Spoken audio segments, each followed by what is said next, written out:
One evening, a scary dude with a sword showed up in Caravan Village. People called him Carlos, but honestly, he was more like a storm with legs. One boy named Arhan watched in shock as the bastard cut down everyone, including his own parents. In just one moment, Arhan's whole world was destroyed. Like, everything he loved was just wiped out. When the killing was over, only one kid was still breathing, Arhan. Left with just pain and rage, the poor guy decided he was going to get revenge on the man who ruined his life. But don't expect some classic hero training arc here. Nah, Arhan's journey started with something way more insane. He grabbed a sword, heated it up until it glowed red, and then, what the hell, dude? He actually swallowed the blade in the burning steel itself. Seriously, who does that? Before this wild moment, the scene faded back to earlier days. There was Arhan's dad, showing him a portrait of someone really important. His dad told him to listen up because this was a non-negotiable caravan family lesson. According to the old man, their family used to be top tier. 200 years ago, nobody could touch them. Their ancestors were knights, the kind that people called gods of war. The king loved them, everyone respected them, and they were famous for being sword masters, like the chosen ones of the blade. The name caravan used to mean invincible guardians, just saying it made people look impressed. Arhan's dad made it super clear that, as the future boss of the caravan family, the protagonist had to be proud of the steel blood running through his body. His dad wanted him to make the caravan name great again and stand tall as a real protector. According to the old man, this was the whole point of the caravan family. But then, the story snapped back to Arhan's own thoughts in the present. He was thinking that maybe those heroic stories from his dad were just a bit, well, fake. After all, fallen nobles love to hype up the good old days, kind of like bragging about being a legend in some game, when, in reality, you're stuck at noob level now. If those caravan legends were true, would they really be stuck in some tiny, boring place, farming with normal people? It's a sunny day in the wheat fields. Our boy worked hard harvesting wheat with the other villagers. He thought those family stories had a ton of plot holes. The founder in the picture didn't look like him or his dad at all, no matter how hard he tried to see it, and that super shiny sword next to the portrait, it looked way too new to be hundreds of years old, like someone just bought it at a fancy shop. And the biggest oof, there wasn't even a mention of their supposed ancestor, Liam Caravan, in any of the kingdom's history books. Put all that together, and our boy figured the legend was pretty much just a fake story to make the family feel better. Things felt peaceful again, as some of the villagers called out to Arhan, using the title Young Master, and invited him for a snack. Our MC smiled at them, feeling happy. Even if the caravan family wasn't special anymore, everyone still cared about him. He loved living together with these people. This was the caravan he wanted, just being together, nothing epic. The peaceful days made danger feel like something that only happened in faraway places. When the afternoon was almost over, Arhan told everyone they'd pretty much finished today's farm work. He said he'd go to the next village's market to pick up things they needed. He reminded the others not to be late and mentioned he'd grab some apples for Kun. Since the guy had been whining about wanting fruit, Kun was pumped about that. Our hero also said Marino's youngest daughter was having a birthday soon, so if he saw a cute doll, he'd buy one. Marino was surprised and wondered how Arhan even knew that. But our boy just acted like, duh, of course he knew. He was the next lord, after all. Then he told everyone he was heading out and would see them later. As Arhan left, people told him to take care. Once he was gone, they started saying nice things about him. Kun got everyone together and told them to finish up so they'd be ready for their regular meeting with the Lord. Everything still felt normal, like it was just another day. And then boom, out of nowhere, disaster struck. Kun's face got slashed open in one hit. A woman nearby was killed just as fast. Panic hit the group hard. Some random guy with a sword showed up and said this territory had to be erased. The villagers, shaking with fear, tried to ask who he was, but he didn't care. He just cut them down one by one, fast and cold, like he was a robot and they were just numbers. That night, our MC came back, and what he saw stopped him cold. The ground was covered with the bodies of everyone from the village. He was frozen, totally shocked. His butler ran up, crying and trying to cover Arhan's eyes, begging him not to look and calling him young master. The butler could barely even speak. He said a mysterious swordsman showed up out of the blue, saying that caravan had to be erased, and those words felt just as sharp as his blade. Our poor guy broke down and just cried. The story made it clear that one guy with a sword had stormed in without warning, swinging his blade with zero mercy, killing half the people in the territory. Half of the caravan was wiped out in just a moment. It all happened because of a sword master, a walking disaster, who turned a perfect, peaceful day into a nightmare soaked in blood. Our MC finally made it back home, but bro, it was just more of the same nightmare. Dead bodies everywhere, silence, and the air was thick with that awful smell of death. When he stepped inside, he saw his mother suddenly show up in front of him. For a split second, he almost believed things would be okay. She ran to him, hugged him super tight, and said she was just so happy he was safe. That hug made Arhan feel warm for a second. Like, maybe nothing bad could touch him as long as his mom was there. But yeah, life was not about to give our boy a break. At that exact moment, he realized that the real horror was just getting started and that this nightmare wasn't over. He remembered the sword master, the same guy who turned half the caravan territory into a bloodbath in no time at all. For some weird reason, the killer didn't touch our hero's parents. Instead, he just left a creepy message. He said he would come back in 1 month, and if the rest of them wanted to survive, they'd better get out before then. Arhan's father totally lost it after hearing that. The old man started crying, asking what they ever did to deserve this, and why the hell they were chosen for so much pain. The swordmaster just looked bored, and told him he was only following orders. Then he just walked out, not caring at all. After the swordmaster's words, panic spread. The people who survived started packing and leaving as fast as they could. One by one, all the villagers ditched caravan in hopes of staying alive. Honestly, that looked like the only smart move. But not for the caravan family. Arhan's dad was chained down by his job as the lord, and all that responsibility was crushing him. Later, our hero's dad was alone, smashing his head again and again into a bookshelf while clutching some old book like it was his only friend. The poor guy was whispering to himself, acting like he was still some legendary knight who once took down dragons and saved kingdoms. He kept saying it was his duty to destroy the next evil that was coming, and he swore on everything that he would never run away. The spotlight then moved to Arhan's mom. She was way calmer than anyone else. She told our MC that the butler had gotten a carriage ready and that he had to get out of the caravan right now. She wanted him to leave with the butler and go as far away as possible. Our boy freaked out when he heard that. He begged her to come with him, saying they should take dad and escape together. But his mom shook her head and told him that the lord could never run away. His dad, as the head of the caravan family, had to stay and face the enemy, no matter what. She said she was going to stay with her husband until the very end. Our protagonist just fell apart. He started crying, saying he couldn't do it alone, begging his mom to run with him. She listened to everything and then dropped a bombshell. She told him those old family stories about great knights and invincible guardians were just made-up lies. They weren't real at all. She made Arhan promise her one thing: never pick up a sword again, no matter what. She wanted him to live just for himself and forget about revenge, even if the whole world went crazy. Right then, the butler bustled in and said the carriage was ready. Arhan's mom told the butler to take her son as far away as possible. Our poor guy was desperate, yelling that he didn't want to go alone, but the butler picked him up and dragged him out anyway. Before they left, his mom told him one last time that she loved him. Then our boy's mom went back to comfort his dad, who was all bloody from hitting his head. She hugged him quietly and told him not to hurt himself anymore, promising she would stay by his side. While the carriage rolled through the night, the butler tried to talk some sense into Arhan. He said he knew everything was awful, but the protagonist had to get through it somehow. He told him that the swordmaster wasn't a person, but more like a natural disaster. There was nothing regular people could do about something like that. The butler said Arhan had to accept what happened and forget it if he wanted to survive. He was sure that our hero's parents would want him to keep living, no matter what. But the butler suddenly noticed something. Arhan was gone. The boy had jumped out of the carriage and was already running back. Our hero's head was spinning. He told himself he could not just leave his parents. He thought, sure, the swordmaster called himself a calamity or whatever, but he is just a man. They could bleed and die if you hit them in the right spot. Arhan had even managed to get his hands on some deadly poison over the past month. He believed that if he could just hit the swordmaster with one poisoned arrow, he could save his family. But when Arhan got there, the scene was just pure horror. His dad's head had been stuck on a banner for everyone to see, and his mom was lying dead beneath it.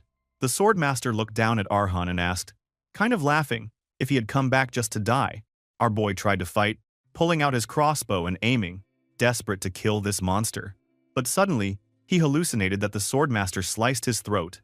The crossbow dropped from his hand, and his neck felt like it was on fire. The swordmaster told Arhan that since he wasn't even 18 yet, he'd let him live for now. But he warned that no matter where Arhan ran, he would be found and killed someday. The caravan family, he said, would disappear, Just like that, with nothing left, Arhan sank to the ground next to his mom's body, hugging her and sobbing his heart out. And honestly, our boy knew it. On that day, he was totally powerless. He couldn't do a thing. In that one moment, he lost everything. A whole year went by after our boy buried everyone he ever cared about. During that time, his world just got smaller and smaller, until only one thing was left: revenge. That idea became his entire life. Day and night, the only thing on his mind was getting payback. And the guy he wanted? Not just some random loser, but the most terrifying sword guy on the whole continent. Carlos, the boss with 10 swords. People said Carlos kept the kingdom safe, like he was some kind of hero or even a god. Everyone loved him. But to Arhan, that scumbag was just a nightmare who destroyed everything. But here's the thing. Even after all his searching, our MC never figured out who gave the order for the massacre or why his family had to die like that. He kept thinking there must be some huge secret in the Caravan family. Something so big, it was worth erasing them all. But no matter how hard he searched, one thing never changed. The people he lost were never coming back. So his mind just kept going back to that one awful night. One night, something totally wild happened. Right in front of him, a strange blue light showed up, glowing so weirdly that our boy thought maybe his mind had finally snapped. He couldn't even move. He was so shocked and scared. But then he saw it. The old family sword was shining like crazy. And then, a huge wave of power blasted out of the old portrait hanging on the wall. Next thing he knew, the founder of the Caravan family, yeah, the legendary Liam Caravan, the man everyone said was just a story, stood there as real as you or me. Rain was pouring outside. But inside, Arhan was losing it, trying to figure out if this was a dream or if he'd just gone nuts. It felt way too real just to be his imagination. The founder checked him out, seeing all the chaos, hate, and rage boiling up inside the poor guy. Our boy couldn't even move, but he forced himself to ask if this was really Liam, the original Caravan boss. The answer came and, yeah, this was definitely the big man himself, the greatest swordmaster who ever lived. Our MC was not happy, bro. He wanted to know why this dude showed up now, when it was already too late. Why didn't Liam do something before his family got wiped out? Why hide until everything was gone? But Liam just stayed chill, saying this moment could only come after Arhan proved he had the guts. The ancestor explained that he'd been watching Arhan for a whole year, seeing how he trained like a maniac, never letting go of his sword, never quitting, even though he had pretty lame talent and was right on the edge of falling apart. Our protagonist's hands never shook, not even once. That's what Liam needed to see. The hatred and pain in Arhan's eyes finally got deep enough. This man also admitted that even he was done waiting. The bloodlust for revenge against Carlos was burning him up inside, too. Then Liam hit him with the most brutal truth on the continent. Only a swordmaster could kill another swordmaster. It didn't matter how hard our MC trained as a regular guy. He would never catch up to Carlos. Swordmasters were on a different level, and that master was even higher than they all. If things stayed the same, the jerk would keep getting stronger, while Arhan would always stay weak. That truth almost crushed our hero. He just stood there, totally speechless, thinking about how far behind he was. The idea that Carlos could keep living like a hero, while Arhan stayed powerless? Dude, that burned. The fear and humiliation were back, but this time, the future was different. This ancestor said he was going to guide Arhan himself. With his help, the protagonist could become a blade strong enough to judge the killer who destroyed his family. There was only one way, the Caravan family's secret method. And get this, Arhan was supposed to eat the old family sword. Yeah, you heard me. He was supposed to devour it. That was the real inheritance. And honestly, he was seriously confused. He was called the heir to the blood of steel, but he had no idea what that even meant. Then, the scene changed. Suddenly, he was in a dark forge, surrounded by piles of weapons, watching a sword get heated until it was glowing, white-hot. Liam explained the real truth about the Caravan family. Their blood was mixed with dwarves. Arhan was exhausted, staring into the fire, but listened as the dude said the first Caravan was a half-dwarf, and even though the dwarf traits had faded, one thing stayed. His family could eat swords and steal the memories and skills of anyone who used them before. That was why there were so many great swordmasters in their line. That was their real strength. Our boy could barely believe it. It sounded totally nuts. Dwarves and eating swords? But Liam made it clear, this was the real deal. And if Arhan wanted revenge, he had to do it. The method was simple but brutal. Heat up the sword until it's soft, then chew it up and swallow it. Even just thinking about it made the protagonist feel sick with fear. For a second, he wondered if this was all just a crazy dream, or if some angry ghost had taken over his body. But the rage inside him was too strong. Even if it was impossible, even if it killed him, he'd do it for a shot at revenge. So, our guy grabbed the burning hot sword and bit down as hard as he could. The blade shattered in his mouth. Instantly, the worst pain ever exploded inside him. Fire burned through his whole body. Flames wrapped around him, and he felt like he was being melted from the inside out. He held on, even as every piece of him screamed, and he kept chewing and swallowing the burning metal. When it finally ended, what was left of the sword just fell to the ground, all the magic drained away. He held his throat in pain, and our MC collapsed, totally wiped out. His body twisted on the floor, every muscle fighting the pain as energy ripped through him and changed him forever. He tried not to pass out, holding onto consciousness with his teeth clenched tight. All at once, the memories of that massacre rushed back. The faces of his mom and dad, his home, and every second of pain. And in the middle of it all, the face of Carlos, the monster who took everything, burned itself into Arhan's soul forever. Even though he was still burning up inside, he kept chomping the sword and forced himself to keep going. Right then, in the middle of all those flames and that nightmare pain, our MC made himself a promise. No matter what, he was going to become a sword master. And when that happened, he was going to find the guy who destroyed his whole family and put an end to him for good. The next thing you know, it's already morning. Everything looked peaceful and easy, but, bro, it did not last long. Out of nowhere, our hero woke up, screaming like he just escaped from hell. His heart was going crazy, and he was gasping for air, totally freaked out. When he finally calmed down, he checked his body all over. He was shocked. He had no burns, no cuts, not even a scratch. For a second, he wondered if that whole thing, eating the sword and all, was just a super messed up dream. But then, he glanced at the floor. Right there, plain as day, was the sword hilt, the only thing left of that blade he swallowed. No way, that was a dream, dude. That was real. Suddenly, he felt something weird in the room. Some invisible presence was checking him out, judging him hard for being so weak on the outside. But at the same time, this presence gave our poor guy some props, said his willpower was insane, way stronger than most people could ever handle. That's when the ghost of an old man showed up right in front of him. The spirit explained that many caravan kids in the past tried this and just gave up because the pain was too much. He told our MC to stop pretending this was a story or a hallucination and face the truth of who he really was. Finally, Arhan got it. He knelt down and said, for real, that he was Arhan Caravan. He showed respect to the old man, knowing this was the family founder, the guy who started it all. The founder told him to call him master from then on because that's what every caravan had to do if they wanted to learn. Arhan didn't argue. He just accepted it, even though he still felt super weak from everything that happened. While he was kneeling, he wondered if his ancestors' crazy plan had actually worked. He remembered that Liam, the founder, promised he would get strong from eating the sword, but right now, he felt almost the same as before. Liam's face went hard, and he told our boy there was a problem, a big one, and it was Arhan's own fault. At first, our MC was lost, but the master explained that the caravan bloodline was much weaker now than in the old days, so the sword-eating power was almost gone. Arhan wasn't even finished absorbing the sword yet. His body couldn't handle it all at once. Our boy just sat there, taking the heat. He didn't whine or freak out, just accepted that his body was weak. That actually surprised Liam. He didn't expect Arhan to be that chill about it. Even so, our hero was just happy there was still a chance. If he could figure out how to finish digesting that power, he could really get stronger. That thought lit up his face. This founder was impressed, laughing and saying Arhan was already thinking like a sword master. Then Liam explained that the best training came from weapons that had seen many battles. He told Arhan to take him somewhere with a bunch of old, beat-up weapons.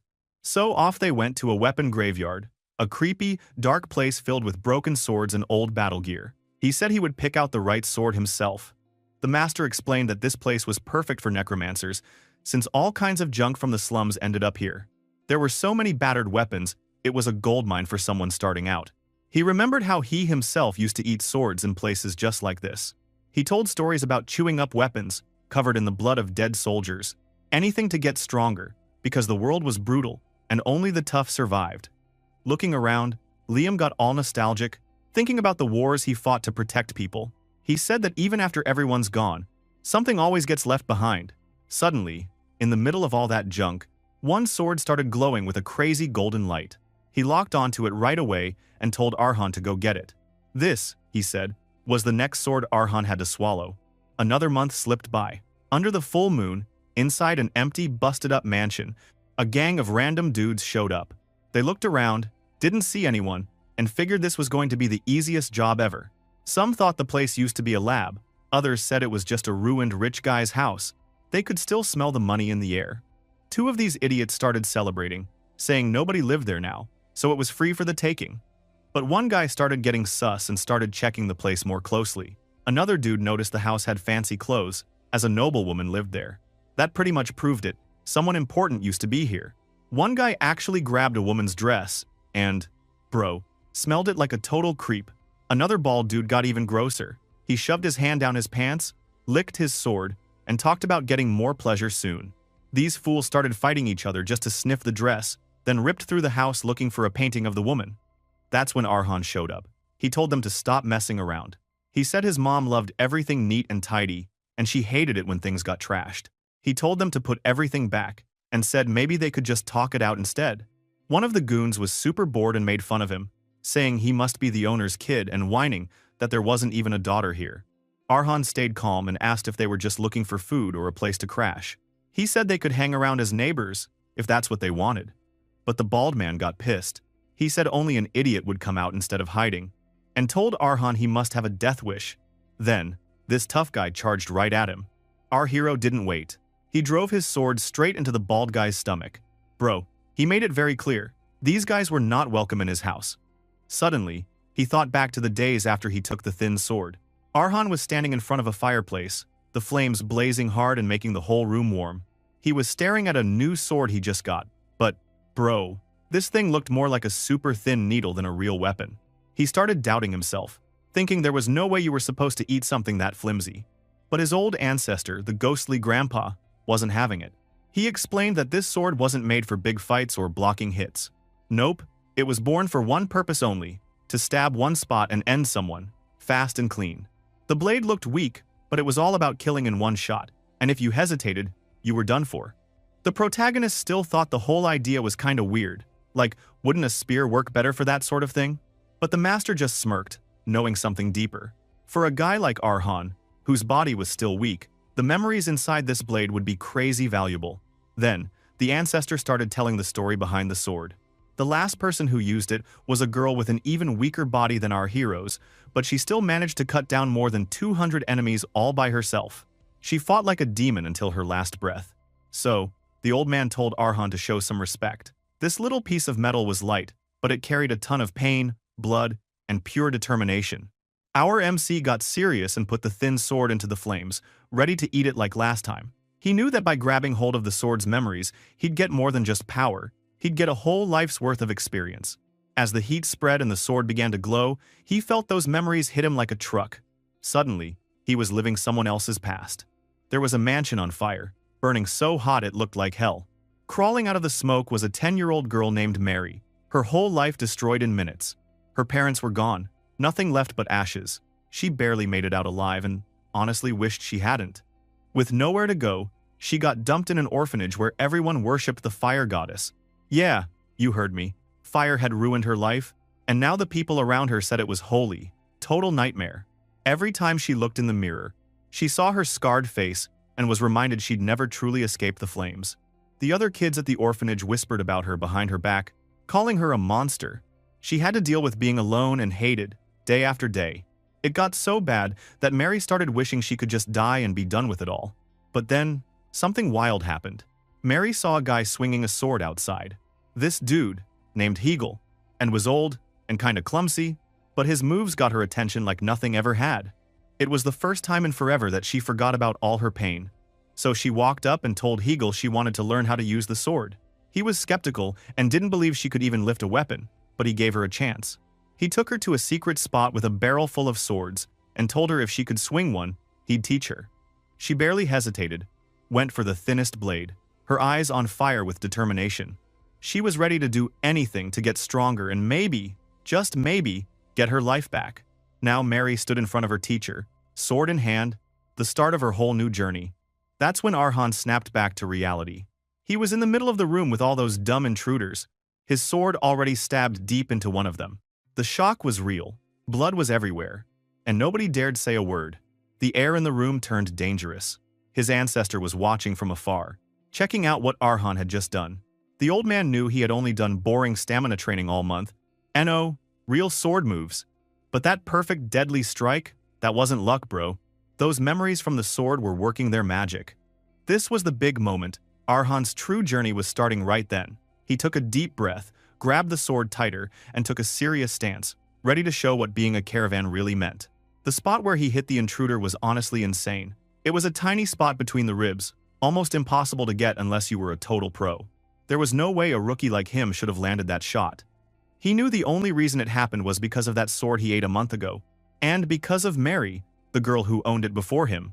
Right then, Mary's life flashed through his head again. He saw how Hegel trained her, not with rules, but with real-life experience.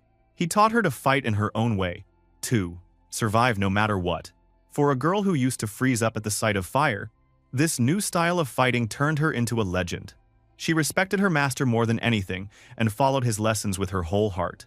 When Hegel got sick and was dying, he told her that someday she'd have to leave the orphanage and live her own life.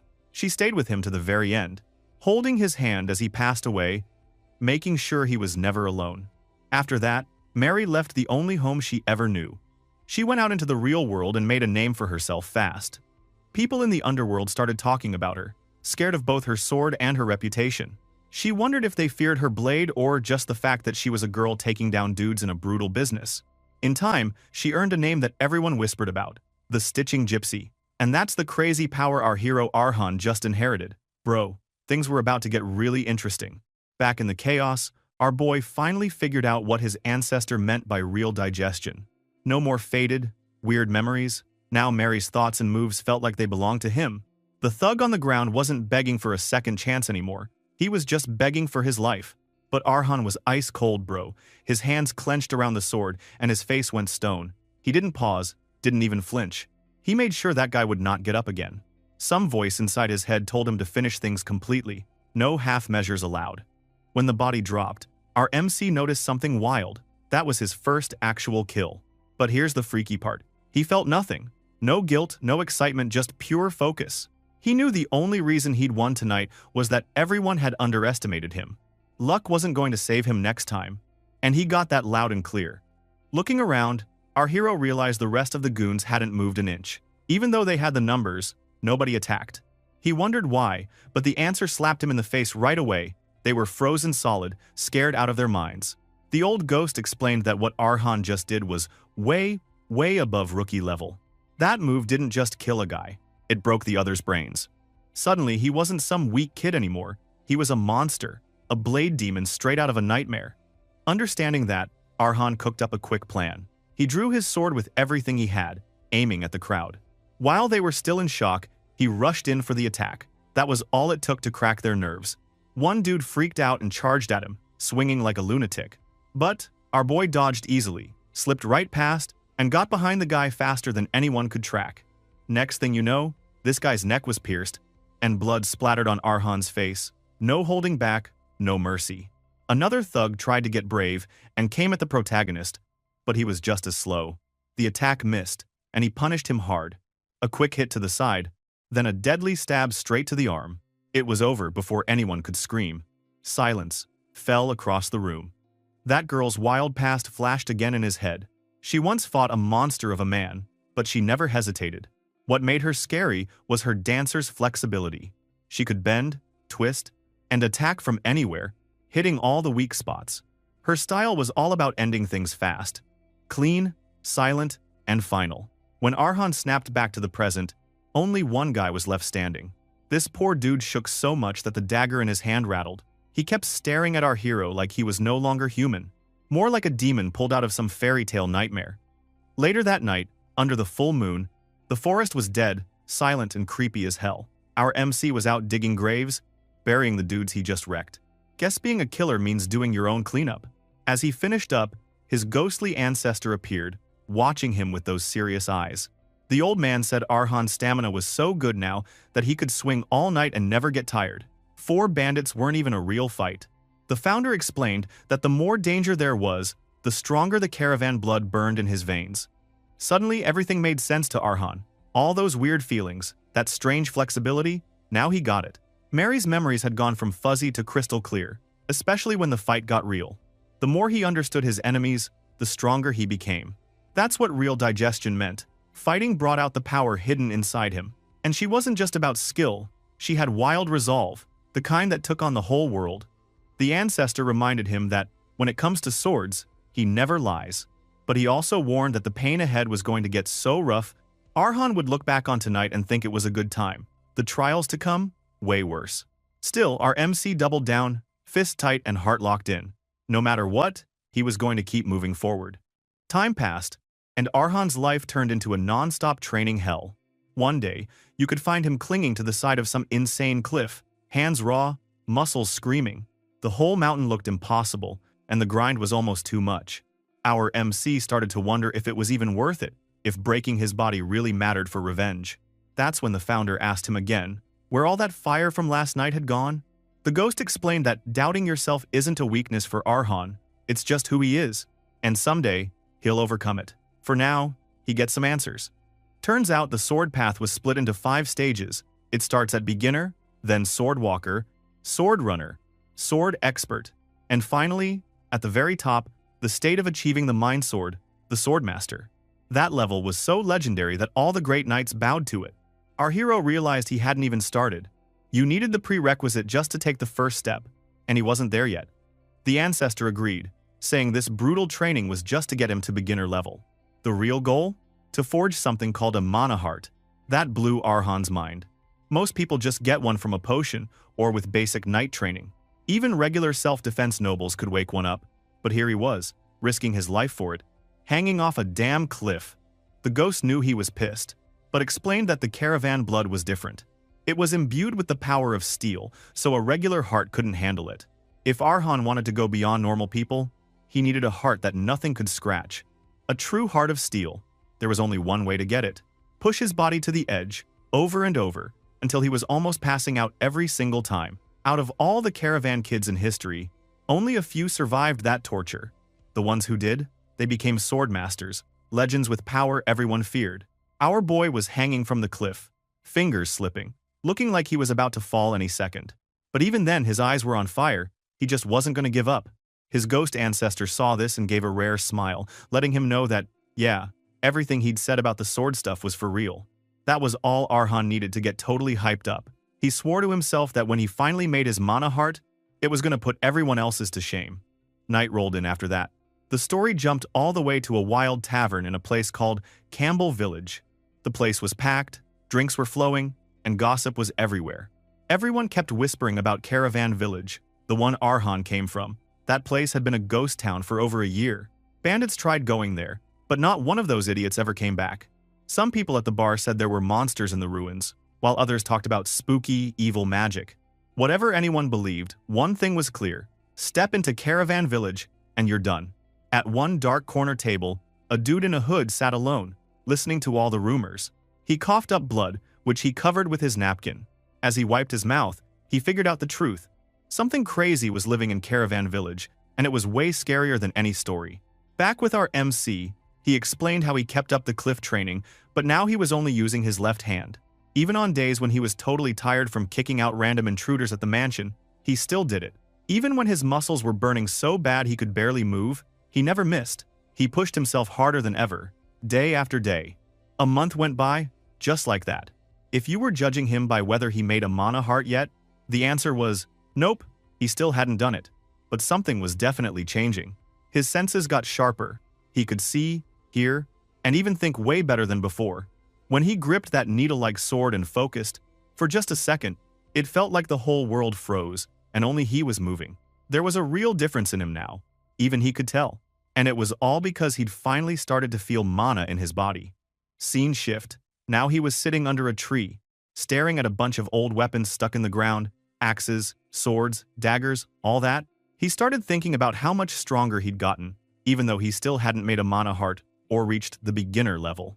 He figured the reason had to be the power from that needle sword. Still, the results were pretty wild. So, our boy turned to his ghost master and asked what kind of power he'd get once he finally leveled up. The ancestor just shrugged, telling him not to get cocky about a single cool sword. The old man said Arhan was still a newbie, and he had a long road ahead. Only after building a real mana heart and becoming a true sword beginner would Arhan be as good as the person who owned the needle sword before him. The master explained that if he took one more step, following the path that started from a mana heart, he'd hit the level called Sword Walker. At that point, you could boost your body like a superhuman and set up crazy attack and defense zones all around you.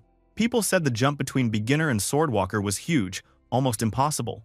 Arhan got it and pushed for more info.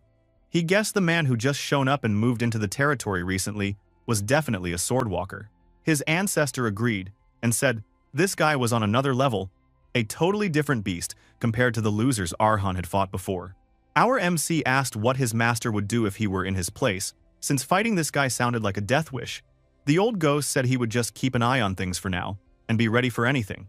He pointed out that running away was always an option if the fight couldn't be won, and sometimes that kind of smart move was the only choice. But our boy? Nope, he wasn't having it. Even if the land was trashed and empty, it was still the only place that held his family's memories. He wasn't about to ditch it. His master went quiet for a minute, then told him to get stronger, because in the Iron Kingdom, power was the only thing that mattered. Even wanting to protect those memories was kind of greedy for someone as weak as him right now. The master said Arhan needed to really feel that pain, use it to get what he wanted, and make his heart as strong as steel, so nobody could ever laugh at him again. The protagonist wondered if those words even got through to him. The story rolled forward, and suddenly, he was in a real fight.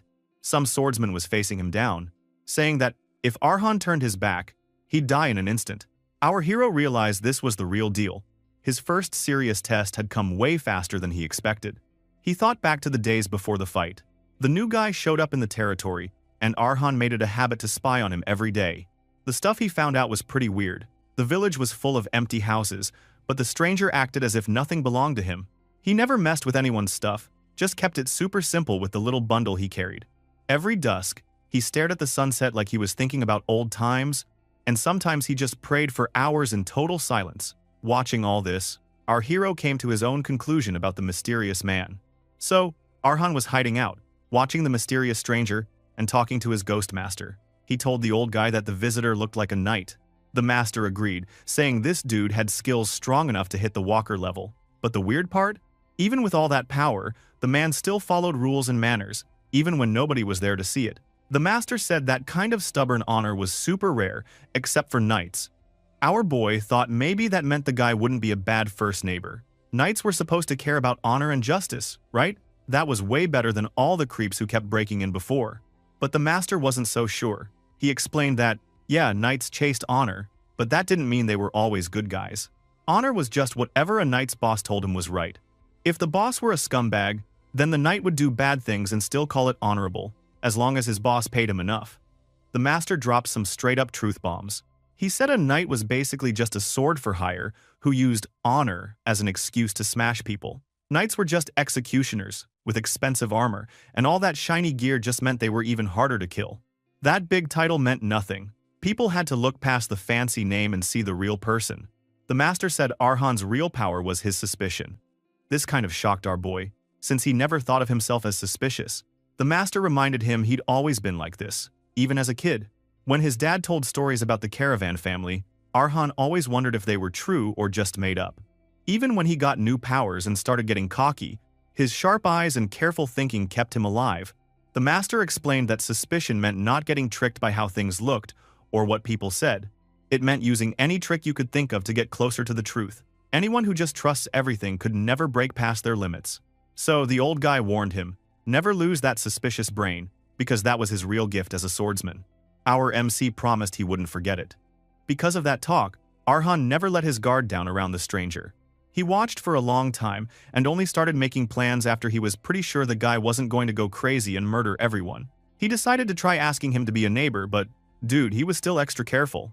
And then, flash, back to the present. The knight was standing right in front of him, sword out, basically saying he already knew Arhan was watching him all along.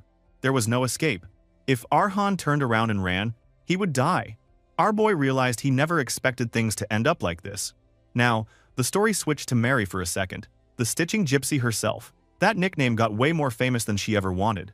Because of it, big mercenary gangs tried to recruit her, and some thugs wanted to fight just for bragging rights. She started thinking she was more than just a weird sword girl. She believed she was actually strong. But, bro, that was just pride talking. And it fell apart fast. One day, she ran into a knight. He made fun of her nickname and her sword style, saying it was nothing.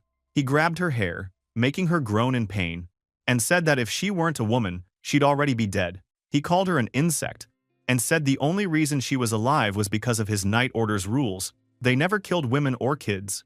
He told her to be grateful for their honor, then walked away like it was no big deal. That day, Mary felt like she hit a wall she could never break, a wall made by knights themselves. Later she found out that the level that the knight had reached was called Swordwalker.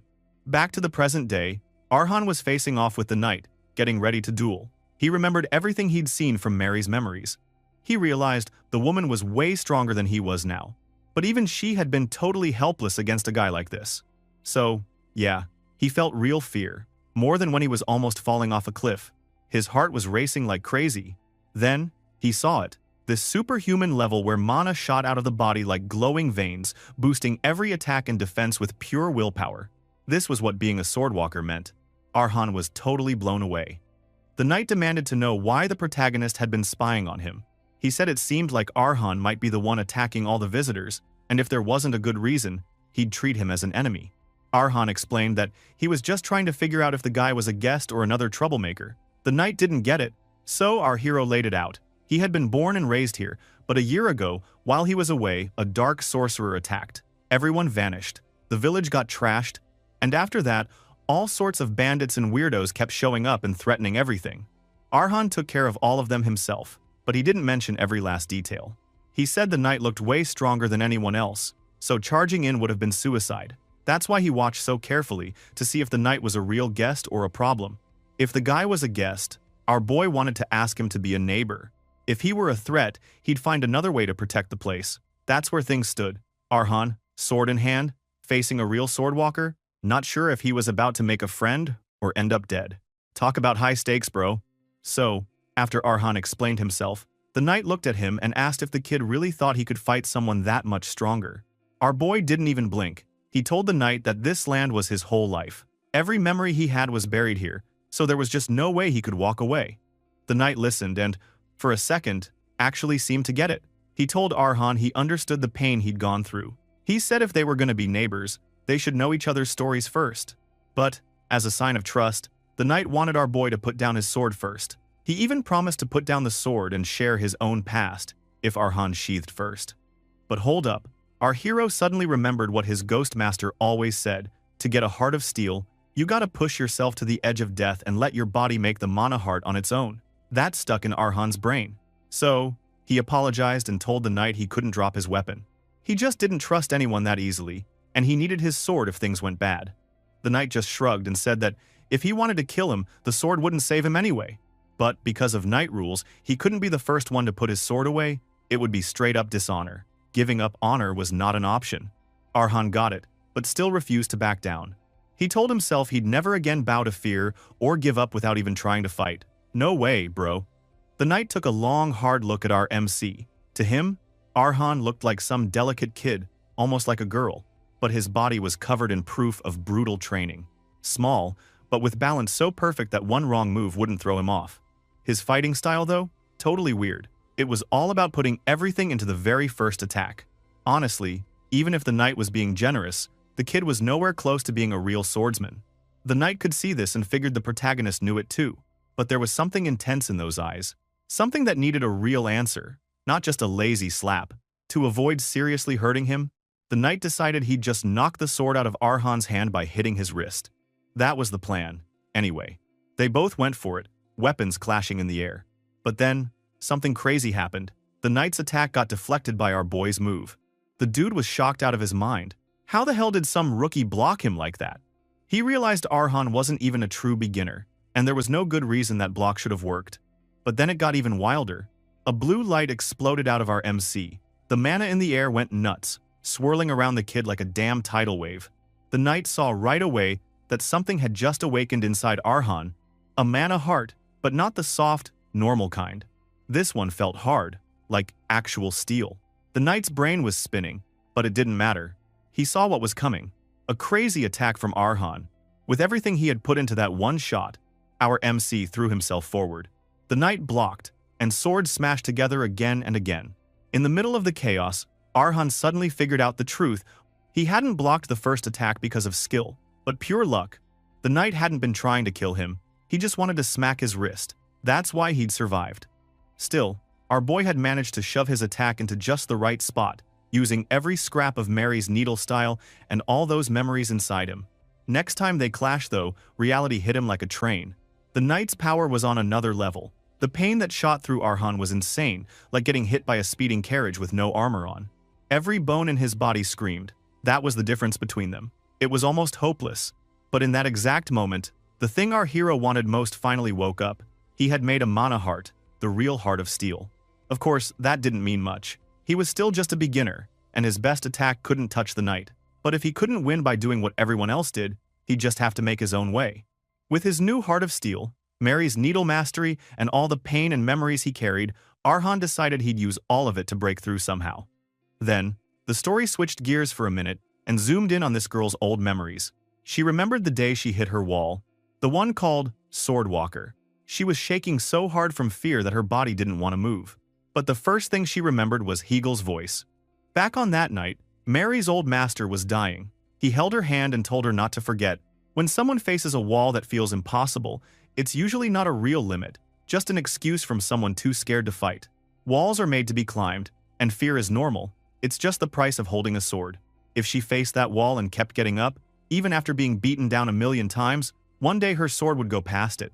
She just had to believe in herself and never look away. Those words brought her back to life. Even when she was about to break, she remembered what Hegel said. So she kept fighting the knight in front of her. In the end, she won. The knight passed out in shock, and Mary stood there, feeling like she'd finally made it. Dude, what a comeback for the stitching gypsy. So, there you have it. Arhan's first real taste of his own power, and the reminder that even the worst walls can be smashed, if you're stubborn and maybe a little crazy enough. Back to reality, our boy was deep in his own head, remembering everything that got him here. Just like Mary from his memories, he used all that pain and those lessons to hold himself together. Blue mana started swirling around him again, showing that he wasn't about to give up. The knight, meanwhile, was watching all this and thinking about life. He figured that anybody who ever picked up a sword, or anyone who lived with real determination, would eventually hit a huge wall. Not a real wall, but something in your heart, fear, pressure, that kind of thing. It feels so heavy that even lifting your foot is a struggle. Most people just want to turn around and run away. But bro, not our hero. He just kept rushing at it, no matter how many times it knocked him down. Arhan knew a lot of this was just young stubbornness, but honestly, that's what made this whole thing important. He didn't need to look perfect. He just had to keep moving forward, even if he tripped along the way. As long as there was even a tiny chance of breaking through, that was enough. The knight basically tossed all his self-doubt out the window and focused only on the basics, the way he moved, the way he breathed, and how to turn all his experiences into a single, perfect attack. That's the caravan way. You throw yourself at the world not caring if you break, because even if you crash and burn, you become something new and stronger. Our MC remembered what it was like to be terrified, but he told himself he wasn't scared anymore. He took off running, mana swirling around him, and charged the knight. In his mind, he replayed every moment he survived alone, everything that happened when his home went up in flames, and all the times when life felt too heavy to keep going. He realized the real thing to fear wasn't fire or loss. The real enemy? His own weakness. That feeling that running away was all he could do. He'd lost his normal life and his future, but he'd survived. If anybody asked if he'd finally figured it all out, he'd say he wasn't afraid, even if the world burned, even if he lost everything. Both guys went for it, launching their strongest attacks. Their swords smashed together with insane force, but the fight ended fast. Arhan's blade shattered and clattered to the ground. Reality check, he still wasn't strong enough. The scene shifted for a second, and it was like we were back in Mary's past. She was standing alone under the moon, tears running down her face, thinking about her old master Hegel. She wondered if he was at peace now, wherever he was. She remembered leaving the orphanage with nothing but his lessons and a single needle he gave her. She always wanted to live free, wander the world as he did, but the truth was, monsters way stronger than her were everywhere. She ran into walls she didn't think she could ever cross, no matter how brave she tried to be. But the one thing she knew for sure, she never turned away, not even once, not until the very end. If what her master believed was true, they'd meet again in the flames. And when that happened, she'd tell him her story. She'd start by telling him she wasn't scared of the fire anymore. Suddenly she saw him. Just an illusion, maybe, but it felt real enough. She broke down, ran up to him, and hugged him like she was a little kid again.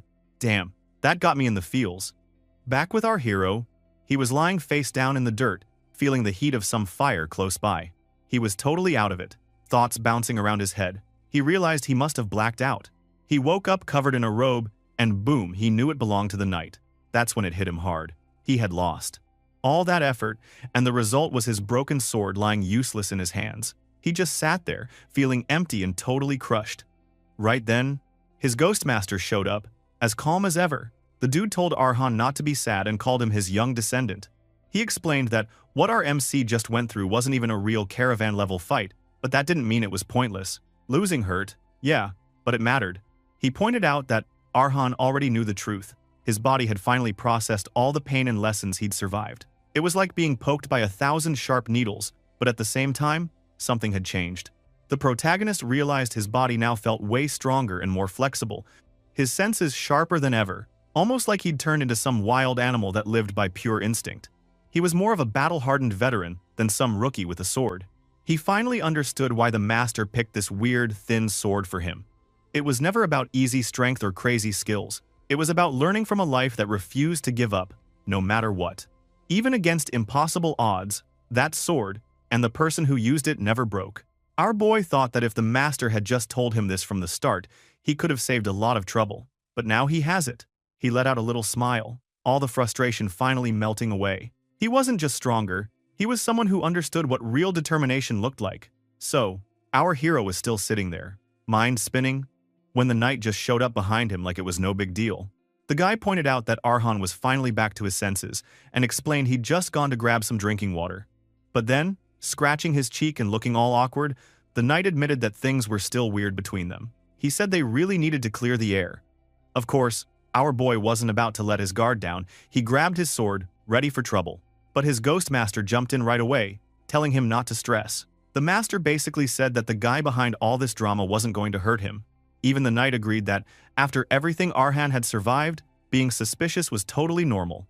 The guy said breaking down walls between people was never easy. Then he offered to tell his own story first, hoping that might help him chill out. Things got quiet, with the tension slowly dying down. The knight started talking about why he'd come all the way out here.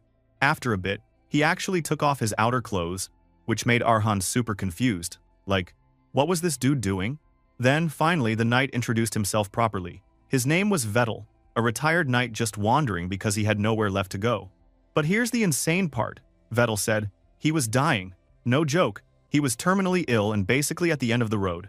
When Arhan looked closer, he could tell this old knight's body was in bad shape. Like, the poor guy looked totally destroyed. Vettel explained that even the best priests and doctors couldn't help him. He only had a month left, tops. He told our boy he was just a sick man waiting for the end. But he asked if Arhan could listen to him, just for a bit. After all that, the mood finally calmed down, and Arhan thought about the chat they'd just had. Turns out, Sir Vettel was master with a sword, but honestly sucked at talking. The dude repeated himself a lot, and his words were all over the place. But even so, our MC could feel the old guy was being real. No fake drama, just messy honesty. So, what did Arhan figure out? After Vettel found out he was dying, he left his night squad. It wasn't because of some big heroic reason. He just didn't want to be a hassle to his friends in his last days. He came out here, looking for a spot to die in peace, on his own terms. Arhan just sat there, not saying much, but you could see the sadness on his face. His master watched and said it looked like Vettel was telling the truth. He pointed out that this knight's mana heart was basically rotting away from the inside, like poison eating him up, and once it hit his heart, that was it. Game over. Then Vettel reached out, offering a handshake. He wanted to know if that was enough to be accepted as a neighbor. Our hero didn't answer right away, but then he stood up and said he knew it must have been tough for Vettel to share all that.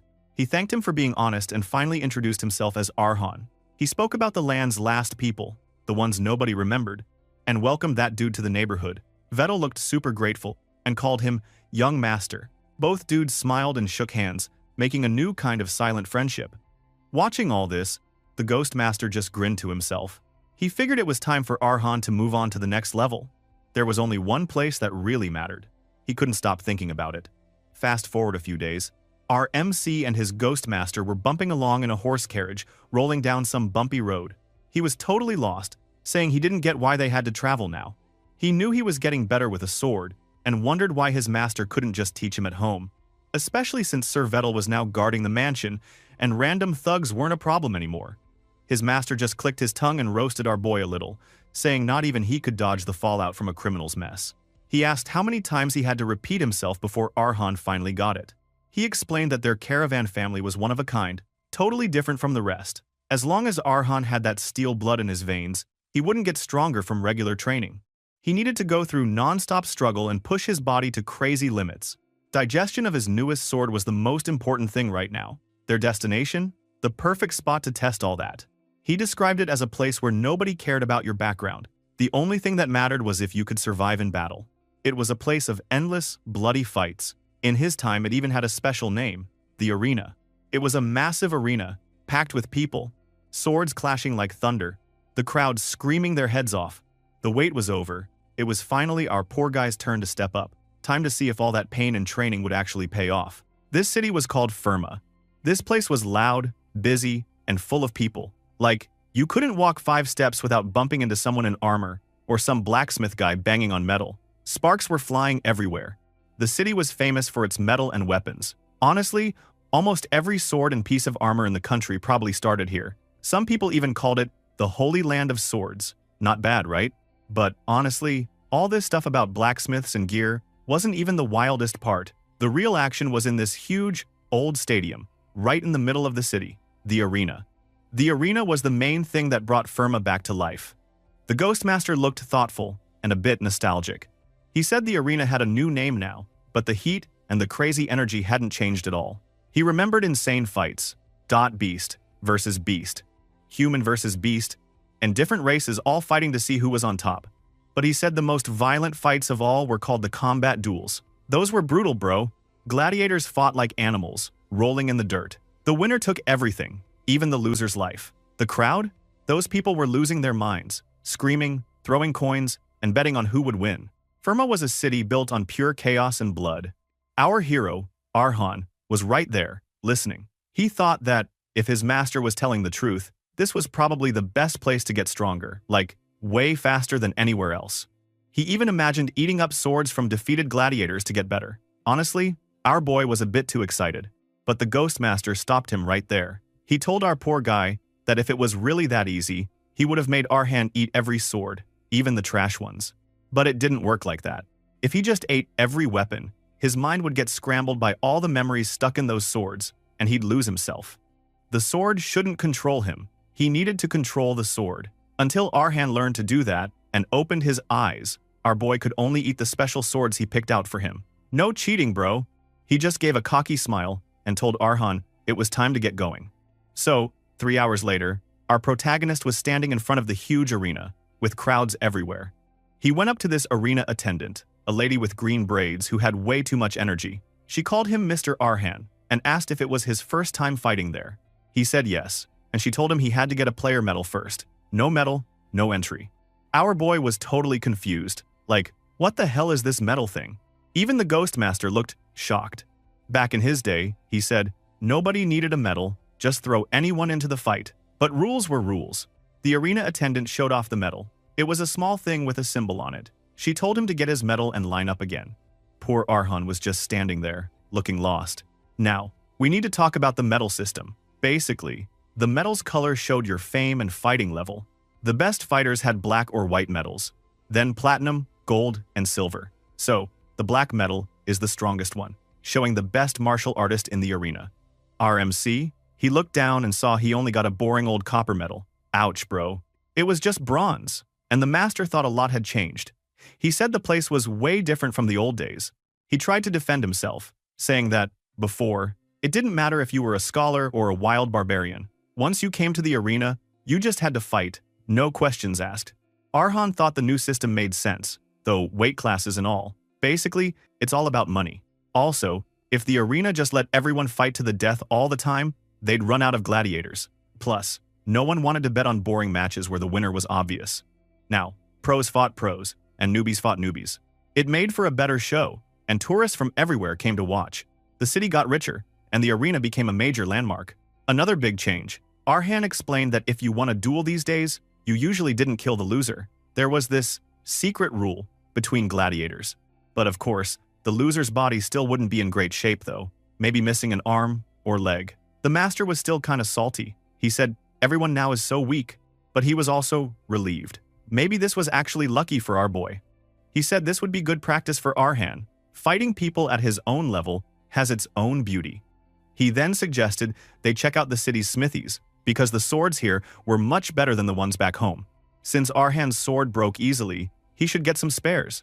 While they were walking, they suddenly stopped in front of a big building with swords on display. They were so shocked to see weapons just sitting out in the open. He was like, what is going on here? Suddenly, an older man with a mustache who managed the place came to them. He introduced himself as Tom and explained that this was the Hall of Fame. The weapons here belonged to gladiators who had done amazing things in the arena. But the weapons were old and couldn't be used anymore, so they were shown off to honor those fighters' spirits. Then, he offered to answer any questions, saying it was his joy as manager. Suddenly, the master quickly told Arhan to ask how someone could own or take one of those swords. He looked super serious and excited. He found it. There was a sword here that our protagonist needed to devour next. There, a sword's glowing with weird purple energy, and you just knew something big was coming next. Now, our hero walked through the big entrance for fighters, acting tough, but you could tell he was a little nervous. He went down this long, kind of spooky hallway, his hand on his sword like he was trying to look cool. Silently, he thought about Tom's answer to his earlier question. Was it even possible to get one of those legendary swords behind the glass? Tom just gave him a big thumbs up and said he could, but there was a catch. If you proved yourself as a real gladiator, you could take one weapon, but only the ones that matched your metal color. So, every time your rank got higher, you gotta grab a better sword. No cheating your way to the top, move up, get stronger, take your pick. Now, our boy was eyeing two old swords that looked pretty boring to everyone else, but to him, they were calling out. That's when the Ghost Master popped up again, explaining that the sword Arhan wanted could only be his if he got to silver metal level. The weak copper thing he had now wouldn't cut it. Then he was grinning like he just told a really good joke. He said, for most people, the hall was just a bunch of rusty swords, but for our hero, it was a straight-up treasure. He told him he'd better get used to coming to the arena a lot, because now he has more reason to come. Even if it's not for training, he must secure usable swords through promotion, after all. Then, the Ghost Master got kind of wild, saying if it was up to him, he'd just rob the place and take all the swords. Our boy stared at him, shocked. But Liam quickly changed his tune. He said stealing was impossible anyway, because Tom was no ordinary old man. Arhan was pretty confused. Tom just looked like a regular grandpa, right? Nope. The Ghost Master said that old man could use mana to cover himself in armor. The dude was a sword expert, one step away from the top.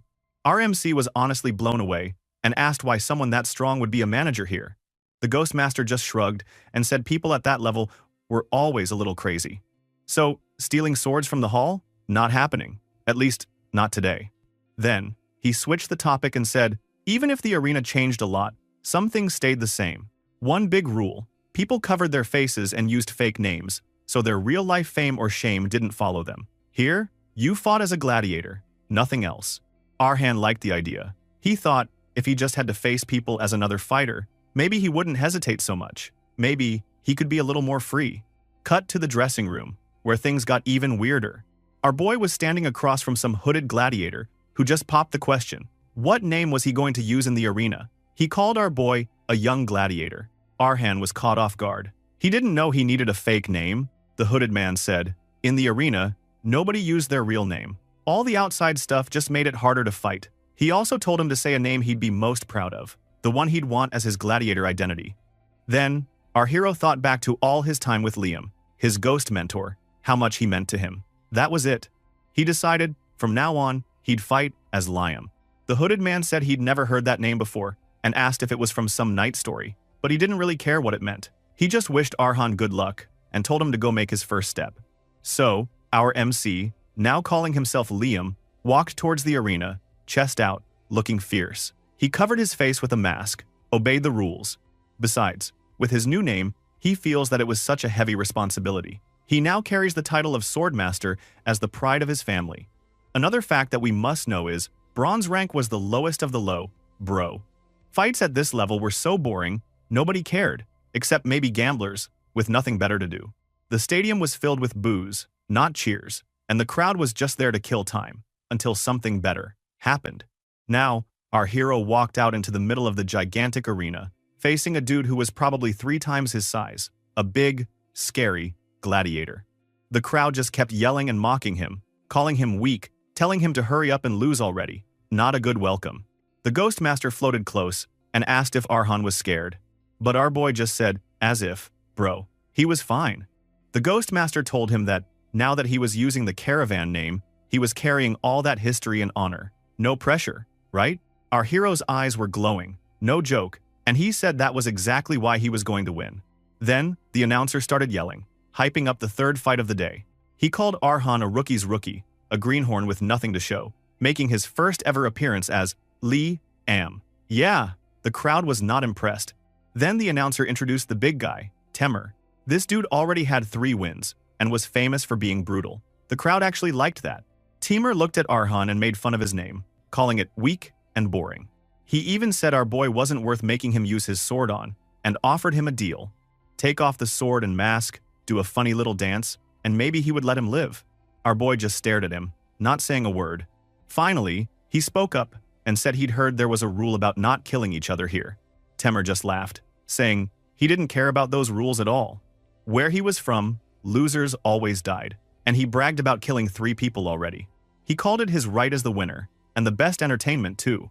But he said Arhan was so weak, it wouldn't even be fun to kill him. He told him to at least try to make everyone laugh before he died, because that was all he was good for. Bro, talk about being rude. Our MC just stared back, not even blinking.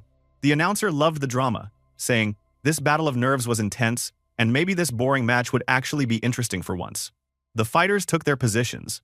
Our hero, with his needle sword, finally spoke again. He said he had a proposal, too. Mocking his name was not cool, and he demanded Temer take it back. His blue aura was starting to show, and his eyes looked like they could burn a hole in metal. He told the big guy that, if he didn't apologize, he'd make sure Temer could at least die comfortably. Hearing that, the big guy just started laughing like a maniac, saying he was so scared. Even the announcer was mocking Arhan, saying he sounded like a kid from a cheap night story.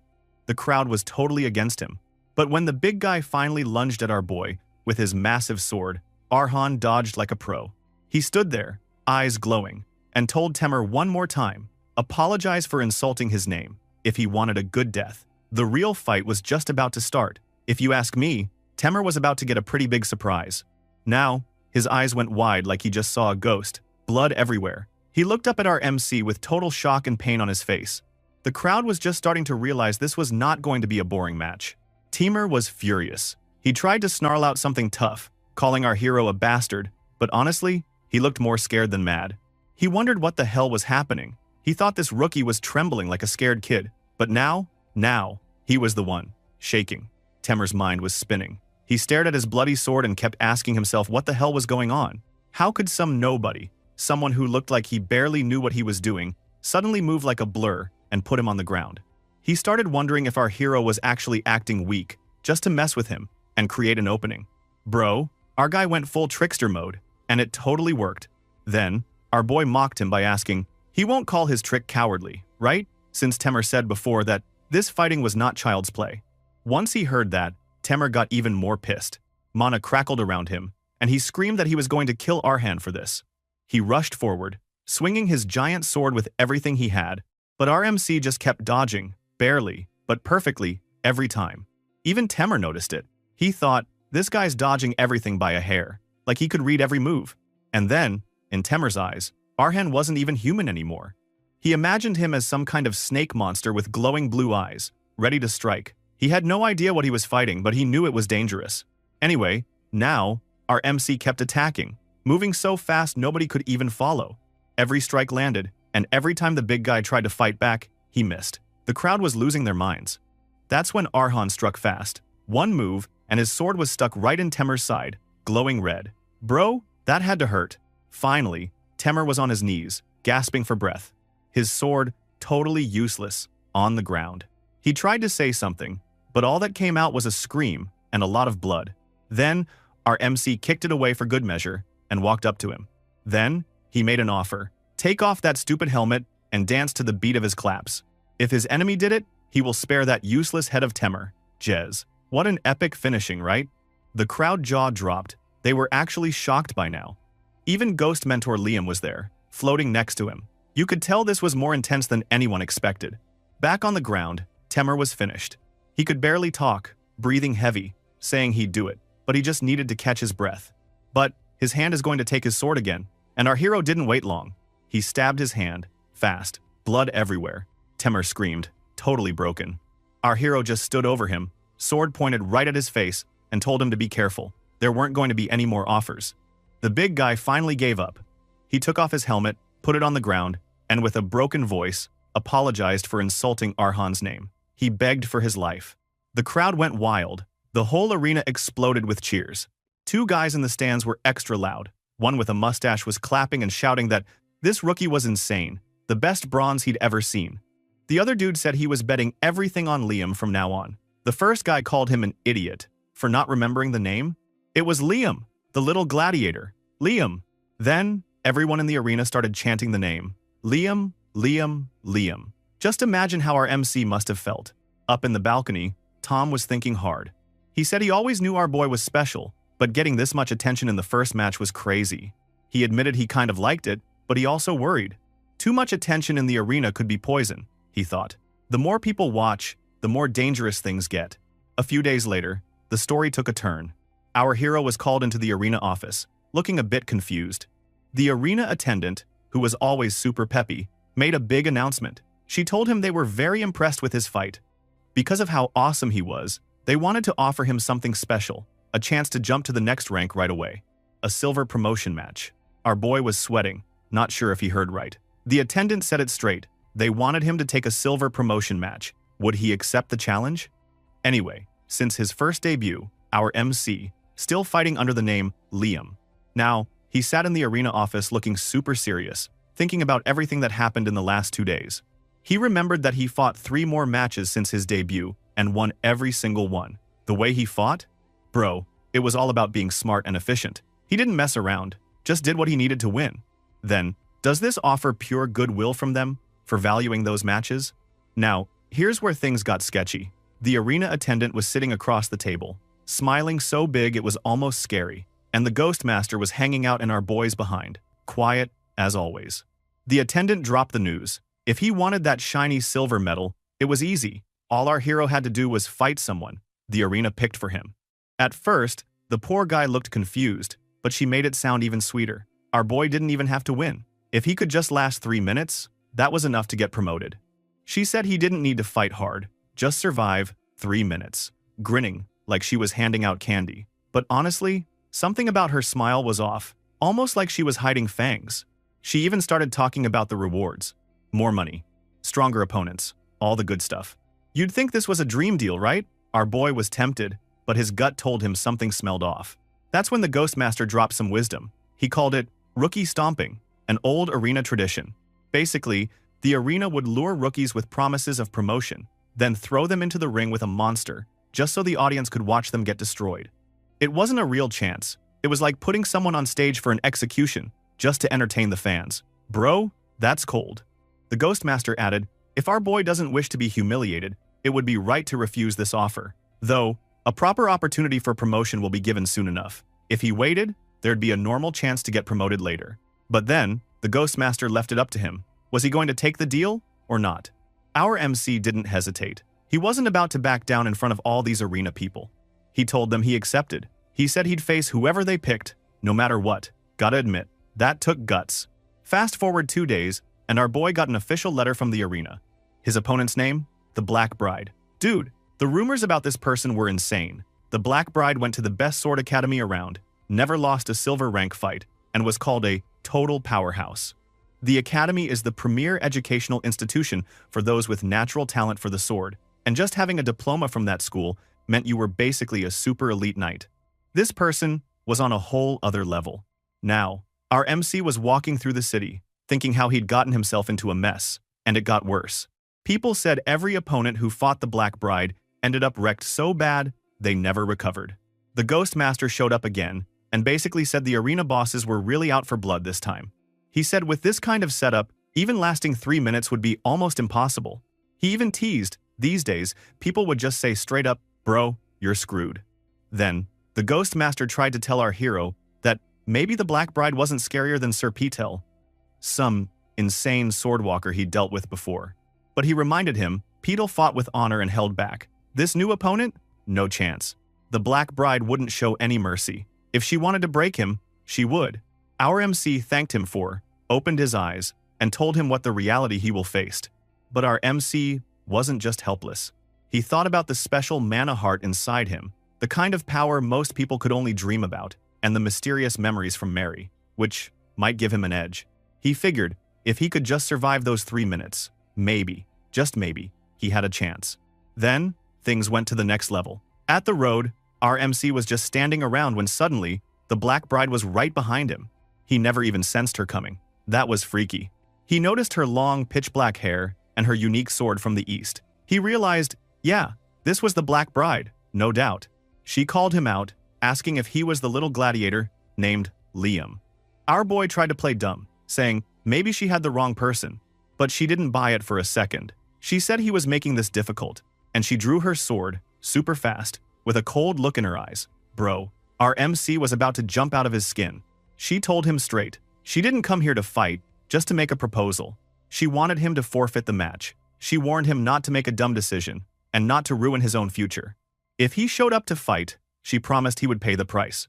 Our hero didn't back down. He said, what if he still wanted to fight? What would she do?